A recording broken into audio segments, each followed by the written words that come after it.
하나님 말씀 보시겠습니다. 하나님 말씀은 예레미야 42장입니다.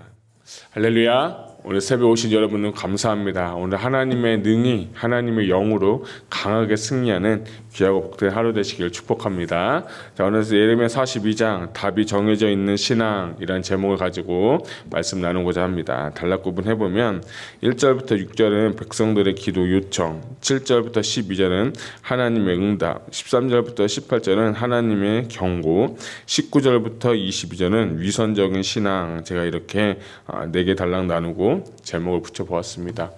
오늘 이 예레미야 42장은 40장과 41장, 42장까지 다 이어져 있는 말씀인데요.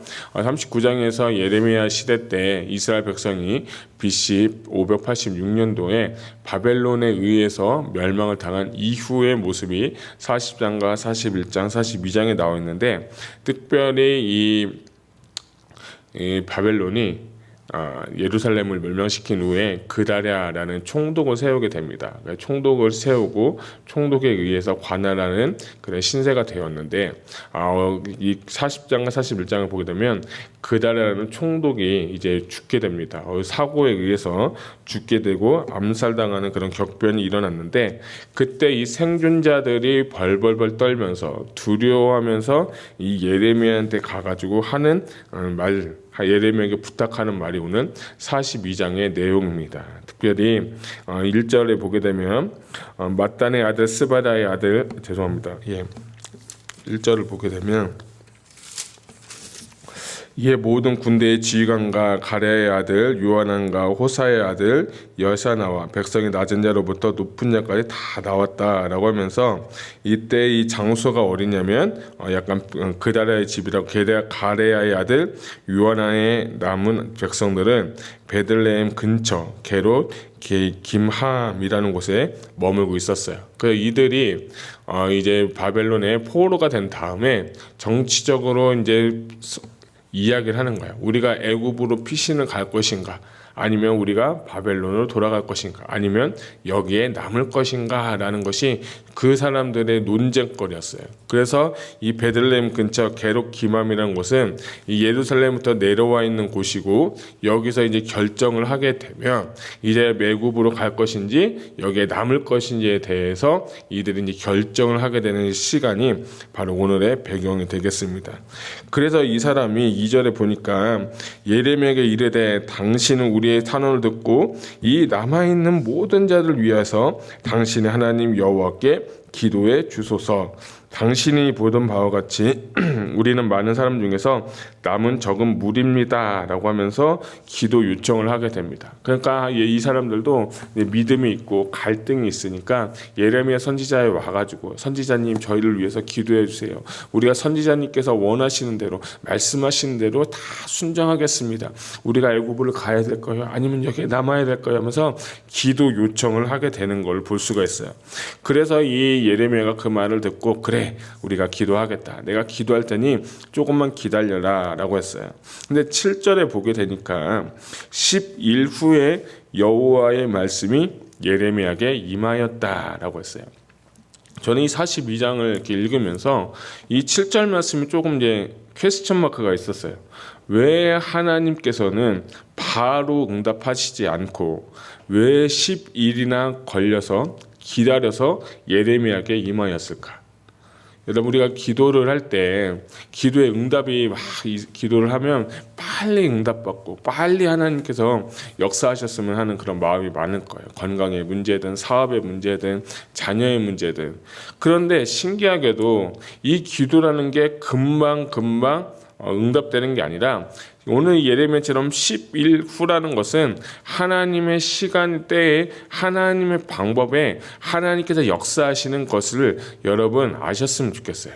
기도는 내 뜻, 내 방법, 내 시간, 내 계획대로 일어나는 것이 아니라 하나님의 타이밍을, 하나님의 뜻을 순종하며 기다릴 때에 하나님께서 응답해 주신다는 거예요. 그래서 기도는 내가 지금 빨리 응답받고 싶지만 순간순간 기다릴 수 있는 것이 저는 믿음이라는 거예요. 그래서 믿음은 여러 가지도 동반되지만 믿음은 인내를 동반하게 되는 거예요. 인내하며 기도하며 나아갈 때 하나님은 우리의 기도를 듣고 우리의 기도에 응답하시는 하나님인 줄 믿으시기 바랍니다. 저는 기도에 대한 하나의 그 명제가 있어요. 하나의 저 안에 있는 슬로건은 뭐냐면 우리의 모든 기도는 반드시 응답된다. 여러분이 기도하는 모든 것은 반드시 응답되는 줄 믿으시기 바랍니다. 왜냐하면 하나님은 전능하시고 전지하신 분이기 때문에 못할 것이 없는 분이에요. 그렇기 때문에 전도를 하든 사역을 하든 무슨 기도를 하든지 간에 다 하나님은 응답해 주시는 거예요. 그렇지만 응답받지 못하는 것은 뭐냐? 하나님께서 우리의 기도를 듣고 인내하길 원하시고 그때의 그 하나님의 방법대로 인내하시는 그 하나님, 믿음을 보시는 그 하나님 앞에 우리가 인내하면서 오늘도 기도할 수 있는 여러분 되시기를 축복합니다. 어떻게 보면 하나님이 이스라엘 백성들을 기다리게 하신 것 같아요. 바로 응답할 수 있었지만 10일 동안 이 사람들이 진짜 나를 찾는지, 이 사람들이 진짜 내 말을 순종하는지 어떻게 보면 기다리지 않으셨을까, 저는 그런 마음이 오게 됐습니다. 그래서 1절부터 6절 또 7절부에 보면 기도에 관한 것은 여러분들이 기다릴 수 있는 여러분 되셨으면 좋겠어요. 자, 7절부터 12절을 보게 되면 이제 하나님께서 이 예레미야에게 임하여서 하신 말씀이 뭡니까? 12절까지 보게 되면 너희가 이 애굽으로 가지 말고 여기에서 기다려라. 내가 너를 도와주겠다. 내가 너를 구원하겠다. 그러니까 너는 두려워하지 말라라고 하는 거예요. 11절 보면 여호와의 말씀이니라 너희는 너희가 두려워하는 바벨론의 왕을 겁내지 말라. 내가 너희와 함께 있어 너희를 구원하며 그의 손에서 너희를 건지리니 두려워하지 말라. 내가 너희를 불쌍히 여기리니 그도 너희를 불쌍히 여겨 너희를 본향으로 돌려보내리라 하셨느니라 라고 하면서 하나님의 응답은 뭐냐? 너희가 애굽으로 가지 말고 여기에 남아있으라. 내가 너를 구원하겠다고 약속의 말씀을 주셨어요. 그럼 여기서 질문. 그럼 여기서 기다려야 될까요? 애굽으로 가야 될까요? 기다려야죠. 예, 맞아요. 기다려도 되는데, 그래서 13절에 하나님이 너희가 그렇게 기다리지 못할 것 같으니까 만일 혹시 너희가 너희 하나님 여호와의 말씀 복종하지 아니하고 말하기를 우리가 이 땅에 살지 아니라 하면서 계속하게 되면 그때부터 하는 말이 뭐냐면 내가 너희를 심판하겠다라고 주님은 말씀하시는 거예요. 그래서 저는 이 기근이 임하고 칼과 기근과 전쟁으로 인해서 너희가 죽음을 당할 것이다 라고 합니다. 자, 그런데 이 말씀을 듣고 우리 성도님들처럼 가지 말아야겠구나, 애굽에서 살아야겠구나 하고 나서 있어야 되는데 이 이스라엘 백성들이 하나님의 말씀을 순종하지 않고 나서 이들이 결국에는 애굽으로 내려가게 됩니다. 우리가 읽은 말씀 19절부터 22절까지 보게 되면 이들이 하나님 앞에 순종하지 않고 결국에는 애굽으로 나아가게 된다는 것입니다. 그런데 저는 이게 왜 이렇게 될까? 우리가 어렵고 힘들면 목사님 기도해 주세요. 또 때로는 어떤 선지자나 예언자한테 가가지고 기도의 응답도 받고 그 기도의 응답이 내 뜻과 다르면 또 다른 선지자한테 가고 또 다른 기도하는 사람한테 가면서 이것을 왜 그렇게 할까 저는 생각을 했는데 첫 번째는 뭐냐? 이 사람들에게는 두려움이 있었기 때문에 하나님의 말씀을 신뢰하지 못했다는 거예요. 여러분, 하나님은요 우리에게 두려움을 주는 분이 아니에요. 두려움을 주는 건 누구냐? 오직 사탄이 우리에게 두려움이라는 마음을 주는 거예요. 우리가 사랑 안에 있고 하나님 영 안에 있으면 우리 안에 있는 모든 두려움은 사라지게 될 줄 저는 믿습니다. 여러분, 내 안에 정말 앞날에 대한 두려움, 자녀에 대한 두려움, 이런 사업에 대한 두려움, 미래에 대한 두려움, 이런 모든 것들은요 다 하나님 주신 게 아니에요. 사탄이 주는 거예요. 그런데 우리가 인생이 내 인생이 내가 주인이고 내가 잘해야 되고 내가 뭔가 하려고 하는 그 욕심이 있고 어떤 이루려고 하는 욕망과 갈망이 있기 때문에 이것이 안 되면 어떻게 될까라는 그 욕심과 또는 그 두려움 때문에 하나님을 찾는 것이 아니라 혹시 하나님을 찾는다 할지라도 그 두려움에 사로잡혀 있다는 거예요. 저는 여러분들이 오늘 하루 살 때 주님 안에서 진정한 평강과 안식을 누리시기를 주님의 이름으로 축복합니다. 특별히 저는 여러분들이 앞날에 대한 것을 생각하지 않았으면 좋겠어요. 내일 일은 내일 족한 거예요. 오늘 하루의 삶 가운데서 최선을 다하게 되면 내 안에 있는 두려움은 사라지게 되고, 오늘 내가 하나님과 동행하게 되면 오늘 먹이시고 오늘 입히신 그 하나님이 내일도 모레도 먹이고 입히고 다스리는 하나님인 줄 여러분 믿으시기 바랍니다. 이 40장, 41장, 42장에 이스라엘 백성들의 두려운 마음은 뭐냐면 두려운 마음이에요. 그달에로 죽였으니까 이제 바벨론이 와서 우리를 죽이면 어떡하나, 우리가 또다시 어려움을 당하면 어떡하나, 그 두려움이 그 민족 가운데 있었어요. 그러니까 그 두려움 때문에 기도하고 벌벌 떨면서 이 예레미야한테 찾아간 거 아니겠어요? 여러분, 두려운 마음을 오실지라도 오늘 예배를 통해서, 기도를 통해서, 말씀을 통해서 하나님의 주신 절대 평강을 누리시기를 축복합니다. 그래서 오늘 우리가 새벽에 모인 것이고, 우리가 기도하는 것이고, 우리가 하나님 앞에 예배하는 거예요.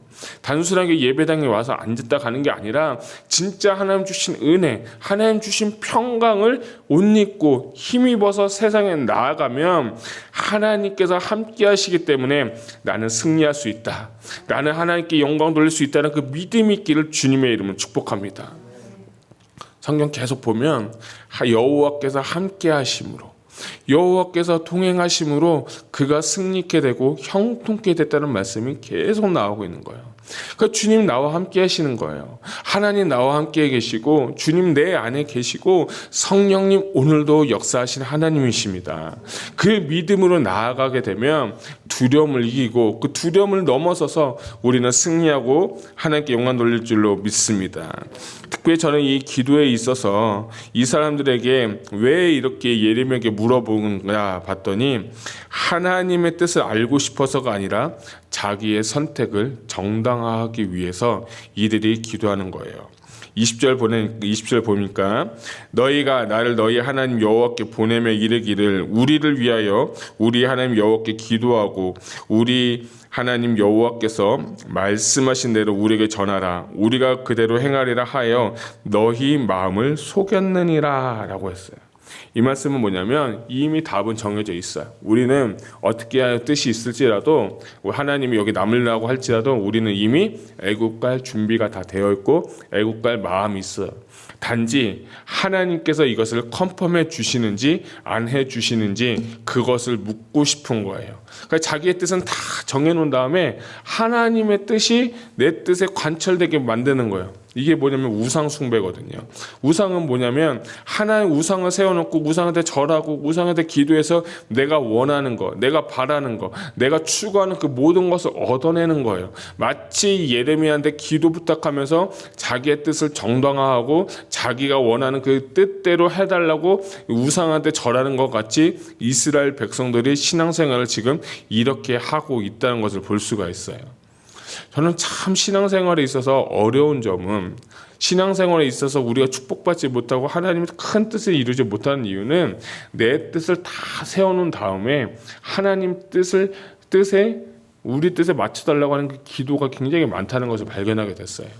내가 무슨 일을 할 때도 어디를 갈 때도 뭔가 일을 할 때 이미 난 계획이 딱 차 있고 하나님 이번엔 도와주셔야 돼요. 하나님 이번엔 이렇게 해주셔야 돼요. 하나님 이번만 꼭 해주시면 내가 이렇게 하겠습니다 라고 하는 그런 어린아이 같은 신앙이 있어요. 물론 하나님 도와주십니다. 그러나 우리가 신앙의 한 스텝만 더 올라가게 되면 우리가 먼저 기도하면서 하나님의 뜻을 구하고 하나님의 뜻 가운데 내가 발견한 것을 찾고 순종하는 것을 주님은 원하시는 거예요. 자 보세요. 아까 읽었던 것처럼 이스라엘 백성들은 예레미야 때 가서 하는 얘기가 뭐예요? 하나님 다 도와주시면 예레미야가 하시는 말씀에 다 순종하겠다라고 분명히 이야기하고 있는데 마지막에 와서는 뭐냐면 이미 자기 뜻대로 다 해놓고 순종하지 않고 어디로 갔어요? 애굽으로 다 내려가 버렸어요. 자 이게 우리의 모습이에요. 42장을 통해서 저는 참 우리의 완악한 모습, 간사한 모습을 우리에게 보여주고 있다고 생각해요. 진실한 성도는 하나님의 말씀에 순종하는 겁니다. 내가 좋은 일이 있던 나쁜 일이 있던 내 생각과 틀릴지라도 하나님 뜻에 순종하는 거예요. 사도 바울은 2차 전도 여행 때 그가 아시아로 가려고 했어요. 아시아로 가려고 했는데 성령님께서 그에게 환상을 주시면서 유럽으로 턴을 시켰어요. 저는 말씀 준비하면서 이 사도 바울의 그 마음은 어땠을까라는 생각이 들었어요. 내 생각에는, 내 계획에는 더 많은 사람들, 더 넓은 곳, 더 많은 곳으로 가서 사역하는 게 더 맞는 것 같은데 하나님은 그 턴을 시켜서 유럽으로 갔어요. 유럽에 갔을 때 얼마나 힘들었어요. 정말 매 맞고 성전에서 떨어뜨림 당하고 죽을 뻔했었는데, 만약 저는 그때 그래서 하나님, 내가 순종했는데 내가 정말 그 아시아 갔으면 더 편하게 사역했는데 유럽 와서 이게 뭐예요? 라고 했을 것 같아요, 저 같으면. 근데 사도 바울은 그것을 예수님의 고난에, 자신의 몸에 예수님의 고난을 심어가면서 그가 사역했다는 거예요. 그러니까 신앙인들은, 진짜 신앙인들은 어렵고 힘들어도 하나님의 뜻이면 순종하면서 나아가는 것이에요. 오늘 하나님께서 분명히 여러분에게 주신 말씀들, 메시지가 있을 것입니다. 물론 내 생각에는, 내 방법에는 맞지 않는다 할지라도 하나님의 말씀에 순종으로 나아가시기를 바랍니다. 그러면 하나님이 내 뜻이 아니라 하나님 뜻으로 갈 때 실패해도 넘어져도 하나님은 선하시기 때문에 더 좋게 인도하시는 그 하나님을 믿으시는 여러분 되시기를 축복합니다. 또 특별히 21절 아까 보게 되면, 너희 하나님 여호와께서 나를 보내사 너에게 명하신 말씀은 내가 오늘 너에게 전하였어도 너희가 너희 하나님 여호와의 목소리를 도무지 순종하지 아니하였은즉 하면서 결국에는 마지막은 뭐냐? 순종하라는 거예요. 내 뜻, 내 계획, 내를 정당하는 것이 아니라 내 뜻을 꺾어버리고 하나님의 말씀에 순종하는 거예요. 아브라함은요, 순종을 참 잘했어요. 아브라함 갈 때 우르로 가라 했더니 갈 때 우르로 가고, 아들 이삭을 바치라 했더니 아들 이삭을 군소리 없이 바쳤어요. 그래서 그는 뭐라고 표현합니까? 믿음의 조상이다 라는 거예요. 결국은 믿음은 순종을 동반하는 거예요. 내가 내 뜻, 내 생각을 꺾어버리고 십자가에 못 박고 그리스도께서 하시는 그 말씀에 순종하고 성령님께서 인도하시는, 성령님의 인도하심을 따라 순종하며 나아가는 것이 저는 신앙생활이라고 생각합니다. 이스라엘 백성들, 오늘 이 42장에 나와 있는 사람들 어떤 선택을 했습니까? 결국엔 애굽으로 내려가는 선택을 하면서 멸망을 당하게 된 겁니다. 오늘 하나님께서 우리에게 주시는 것은 우리가 정당화하고 답이 정해져 있는 신앙생활 하는 것이 아니라, 혹시 내 답이 정해져 있을지라도 그 뜻을 꺾어서 하나님의 말씀에 순종하며 살아갈 수 있는 여러분 되시기를 바랍니다. 정말 우리는 성령님의 인도하심을 받고 성령님의 지배를 받아야 됩니다. 그 성령님의 지배를 받아서 오늘도 승리하는 저와 여러분 되시기를 주님의 이름으로 축복합니다. 기도하시겠습니다.